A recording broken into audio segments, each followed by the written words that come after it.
جو ہمیں بڑا زخم لگایا ہے وہ ماں باپ کے اور رشتوں ناتوں کے تقدس کو پامال کرنے کا لگایا ہے۔ پتہ ہی نہیں ماں کیا ہے، باپ کیا ہے۔ تو اگر زندہ ہیں قدر کرو۔ کوئی ایسا نافرمان بیٹھا ہے جاتی جا کے پاؤں پڑ جائے، معافی مانگ لے، ان کو راضی کرو۔ آپس میں کوئی لڑے ہوئے اٹھتے ہی صلح کرو۔ جو صلح میں پہل کرے گا وہی اللہ کا قرب پائے گا۔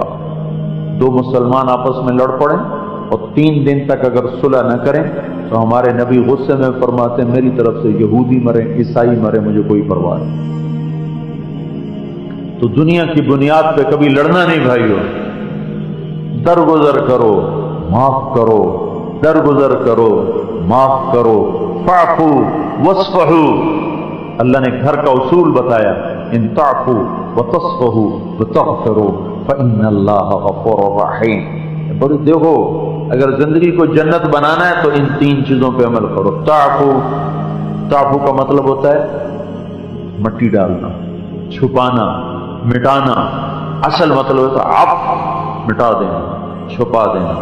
تو اللہ یوں کہہ رہا ہے جب کوئی کسی سے ہو جائے تلخی تو اس کو مٹانے کی کوشش کرو، بڑھانے کے نہیں۔ اس نے مجھے یوں کہا، اس نے مجھے یوں کہا، اس نے مجھے یوں کہا، ایک سنائی میں 10 سناؤں گا، ایک سنائی میں 10 سناؤں گا۔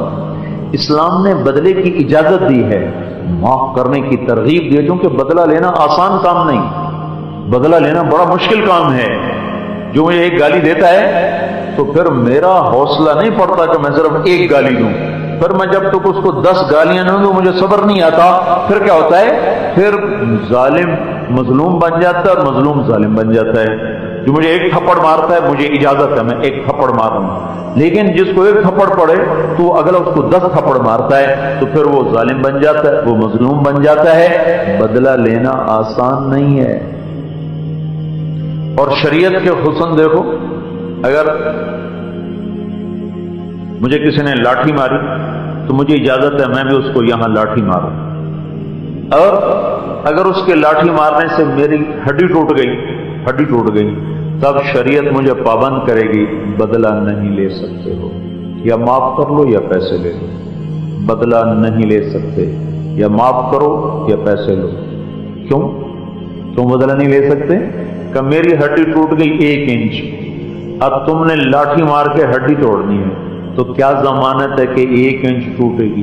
اگر 1.25 انچ ٹوٹ گئی تو پھر اس کی اگلا 1.25 اس کی توڑو، پھر اس کی 1.5 ہوگی تو 1.5 اب اس کی توڑو۔ تو چونکہ کوئی پیمانہ نہیں ہے لہذا اللہ کی شریعت کہتی ہے بس اب بدلہ نہیں لے سکتے، یا معاف کرو یا پیسے دو، بدلہ نہیں ہو سکتا۔ بدلہ لینا آسان نہیں ہے، اور بدلہ لینے میں تو قتل تک پہنچ جاتے ہیں، گالی دینے پہ قتل کر دیا۔ اور یاد رکھنا دوزخ میں سب سے شدید عذاب 2 آدمیوں کو ہوگا، سب سے شدید عذاب دوزخ میں 2 آدمیوں ہوگا اہل ایمان میں سے۔ ایک تو نا کافر، ان کی الگ، ایک ہے جہنم جو ہے ہی مسلمانوں کے لیے، اس میں پہلا دوزخی قابیل ہے اور آخری جوہنہ ہے۔ تو وہ مسلمان جو کبیرہ گناہوں کی وجہ سے دوزخ میں چلے گئے ان میں 2 آدمی سب سے خوفناک عذاب کا شکار ہوں گے، ایک سود کھانے والا، ایک ناحق قتل کرنے والا۔ اللہ کے نبی نے فرمایا ایک آدمی کے قتل پر اگر ساری دنیا اکٹھی ہو گئی تو اللہ اس کے بدلے میں سب کو دوزخ میں ڈال دے گا۔ اور سود چونکہ انسانیت کا چھپا ہوا قتل ہے، سود بھی قتل ہے، انسانیت کا قتل ہے۔ چولہے ٹھنڈے ہو جاتے ہیں، پیسہ چند ہاتھوں میں آ جاتا ہے، تو سود خور کو بھی سب سے شدید ہے۔ باقی لوگوں کو سانپ کاٹیں گے باہر سے، اور سود کھانے والے کے پیٹ کے اندر سانپ داخل ہو جائیں گے۔ آپ نے ایک آدمی کو دیکھا جس کا پیٹ تھا گنبد کی طرح اور اس کے پیٹ کے اندر سانپ گھسے تو اس کو ڈس رہے تھے، اور آپ کو پتا اندر کا درد باہر سے زیادہ ہوتا ہے۔ تو آپ نے کہا یہ کون ہے؟ کہا جی یہ سود کھانے والا ہے۔ تو ہری پور کے بینکوں میں ہندوؤں نے پیسے رکھے ہوئے ہیں، سیونگ اکاؤنٹ، ہری پور کے بینکوں میں جو سیونگ اکاؤنٹ ہیں، جو فکسڈ ڈپازٹ ہیں، یہ کس نے رکھے ہوئے ہیں؟ ہندوؤں نے۔ برطانیہ والوں، یورپ والوں نے، یا ہری پور کے ہی مسلمانوں نے رکھے ہوئے ہیں؟ ہمارے پیسے بڑھ رہے ہیں، ہمارے پیسے اپنے آپ ہی جنریٹ ہو رہے ہیں۔ کوئی اللہ سے ڈرو بھائیو، نسلیں برباد ہو رہی ہیں۔ اتنا تو کرو کہ سیونگ سے نکال کر کرنٹ میں کرو، اور جتنا سود بنا ہے جاؤ کسی کو دے دو، ثواب کی نیت سے نہ دینا، ورنہ الٹا جرم ہو جائے گا، الٹے بانس بریلی کو الٹی تباہی آ جائے گی۔ سود کا پیسہ لو اور کسی کو دے دو، اجر کی نیت سے نہیں، ویسے اپنے کسی غریب کو، فقیر کو دے دو۔ اللہ سے اعلان جنگ کر کے زندگی نہ گزارو بھائیو۔ یہ تو بینکوں والے ہمارا خون نچوڑنا چاہتے ہیں، سود والے ہمارا خون نچوڑنا چاہتے ہیں۔ ہمیں پتہ کیا کہتے ہیں؟ آبادی زیادہ ہوگی لہذا روٹی پوری نہیں ہو رہی۔ ارے سنو، یہ دھوکہ ہے، اللہ کی قسم، آبادی کی وجہ سے روٹی کم نہیں ہوئی، سودی نظام کی وجہ سے روٹی کم ہو رہی ہے۔ اگر اس ملک کی آبادی 15 سے 30 کروڑ ہو جائے، 30 سے 60 کروڑ ہو جائے، اور معیشت کاروبار سود پہ نہ ہو، ہر آدمی خوشحال زندگی گزارے گا۔ ابھی 15 کروڑ، خدا نہ خواستہ یہ 15 لاکھ ہو جائیں، دیش یہی ہو اور نظام سود پہ ہو، لوگ بھوکے سوئیں گے۔ ہماری تنگی، معاشی رزق کی تنگی کا تعلق یاد رکھنا آبادی سے نہیں ہے، نہیں، سودی نظام سے ہے۔ سودی سٹا، سود، بیمہ، جوا، جہاں یہ 4 چیزیں ہوں گی وہاں لوگ غریب ہو جائیں گے۔ جہاں یہ 4 چیزیں ہوں گی وہاں لوگ غریب ہو جائیں گے۔ وہاں بچوں کو دوا نہ ملے گی، وہاں بیٹیوں کے لیے چننی نہ ملے گی، اوپر والے ایک کی گنجائش نہیں۔ یہاں کوئی اسکول ہوگا، اس اسکول کے ہیڈ ماسٹر کو یہ پتا ہے کہ میرے اسکول میں 200 بچے پڑھ سکتے ہیں، 200 بچیاں پڑھ سکتی ہیں، اس سے اوپر وہ معذرت کرے گا، جی اس سے زیادہ گنجائش نہیں۔ ہتار کے فیکٹری والے کو یہ پتا ہے کہ میری فیکٹری میں 100 مزدور کام کر سکتا ہے، اس سے زیادہ میرے پاس گنجائش کوئی نہیں، کہتا جی اس سے زیادہ کی گنجائش کوئی نہیں۔ اب سوچو تو صحیح، اللہ ہی ایسا ہے جس کو پتہ ہی کوئی نہیں مجھے پاکستان میں کتنے پیدا کرنے ہیں اور کتنے مارنے ہیں، لہذا آبادی بڑھ گئی ہے، روٹی تھوڑی ہو گئی ہے۔ یہ تو اللہ کو سمجھانے والی بات ہوئی نا، یا اللہ تجھے تو پتہ نہیں چل رہا کہ بھیجنے کتنے، ہماری روٹی نہیں ہو رہی، تو ہمیں بیٹے ہی دیتا جا رہا، اولاد ہی دیتا جا رہا ہے، تو ہم برتھ کنٹرول کریں گے۔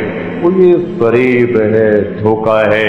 ہمارے نبی نے کہا اس عورت سے شادی کرو جو محبت کرنے والی ہو، بچے زیادہ دینے والی ہو، کہ میں قیامت کے دن تم پہ فخر کروں گا کہ یا اللہ میری امت سب سے زیادہ، میری امت سب سے زیادہ۔ یہ کیا ہوا ہے؟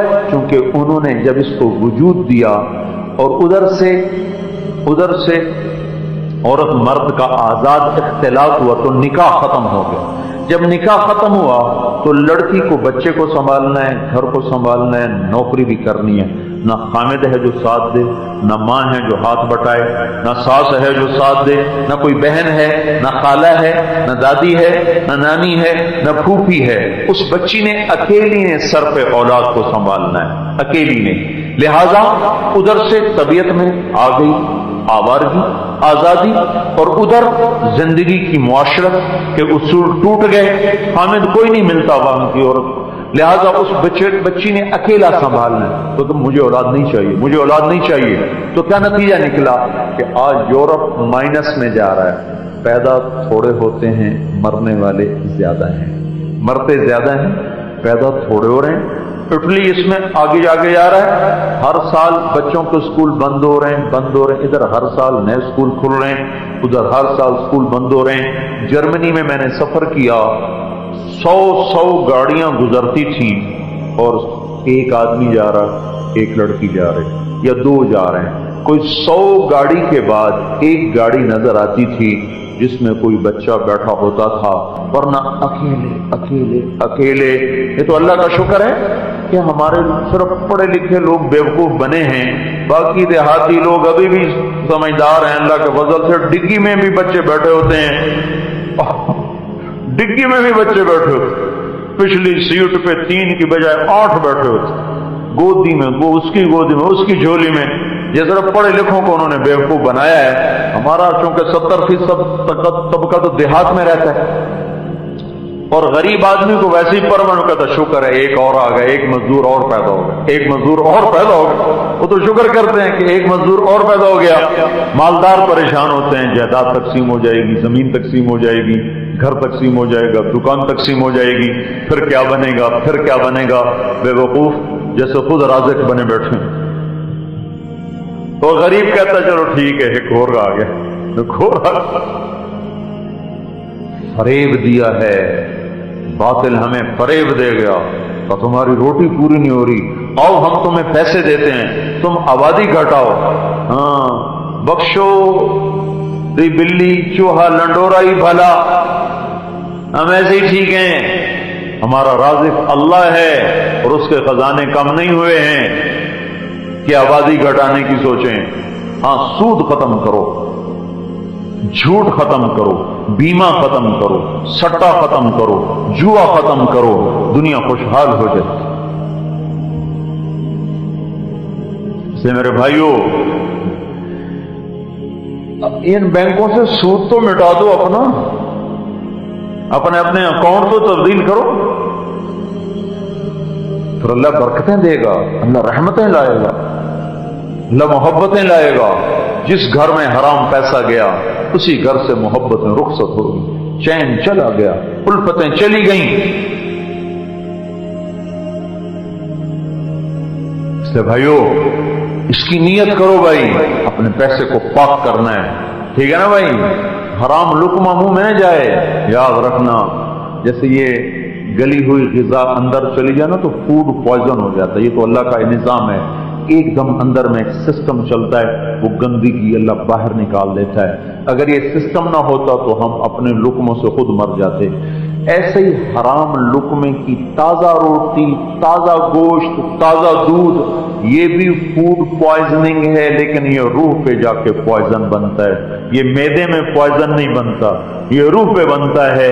پھر وہ گندی ہو جاتی ہے، وہ زنا کو چلتی ہے، وہ شراب کو چلتی ہے، وہ جوے کو چلتی ہے، وہ سنیما کو چلتی ہے، وہ گانے کو چلتی ہے، وہ ظلم کو چلتی، ماں باپ کی نافرمانی کو چلتی ہے، بے پردگی کو چلتی ہے. اور جب اندر میں صاف ستھری غذا جائے تو جسم میں طاقت آتی ہے. جب اندر میں حلال غذا جاتی ہے تو پھر روح نیکی کو چلتی ہے، نماز کو چلتی ہے، تہجد کو چلتی ہے، تقوی کو چلتی ہے، نافرمانیوں سے بچتی ہے. بھائیو لقمہ پاک کرو. نیت کر لی نا سارے بھائی، ہر مہینے 3 دن لگا لیا کریں، کون سا زور لگتا ہے.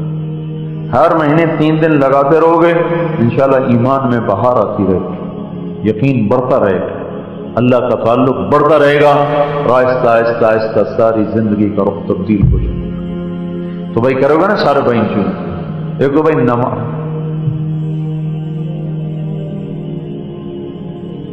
ایک تو نماز نہیں چھوڑنی بھائی. ماں باپ زندہ ہیں تو ان کی دعا لینی ہے. آپس میں لڑے ہو تو صلح کر لو، محبتیں رکھو، معاف کرنا سیکھو. میں یہ اصول بتاتے بھول کے، ان تعفوا وتصفحوا وتغفروا. عفو چھپانا، مٹی ڈالنا. جب کسی سے کوئی رنجش ہو جائے تو کیا کرو، اسے چھپاؤ، چھوڑو یار چھوڑو. یہ پہلا درجہ ہے. دوسرا درجہ وتصفحوا وتصفحوا. پہلا درجہ کیا ہے، مٹی ڈالو، یعنی اسے دبانے کی کوشش کرو، ابھرنا، اسے اٹھانے کی کوشش نہ کرو. وتصفحوا صفا، تصفحوا صفا. صفا کسے کہتے ہیں، صاف کاغذ. کاغذ جس پہ کچھ لکھا نہ ہو اس کو کہتے ہیں صفحہ. اس لیے تلوار کے ایک طرف کو کہتے ہیں صفحہ، اور یہ جو حصہ ہے چہرے کا جس پہ بال کوئی نہیں اس کو بھی کہتے ہیں صفحہ. صفحہ. تو تعفو گھر کا اصول بتا رہا ہوں، TIP کالونی جنت بن جائے، اصول بتا رہا ہوں، ہری پور جنت بن جائے، ہری پور ہرا ہو جائے. پہلا اصول تعفو، مٹی ڈالو. تصفحو، صفا بناؤ. کس دل کو بھی اب صاف کرو، دھو دو. اور دل پہ کچھ لکھا گیا تھا، کچھ نشتر لگ گئے تھے، صاف کرو، صاف کرو.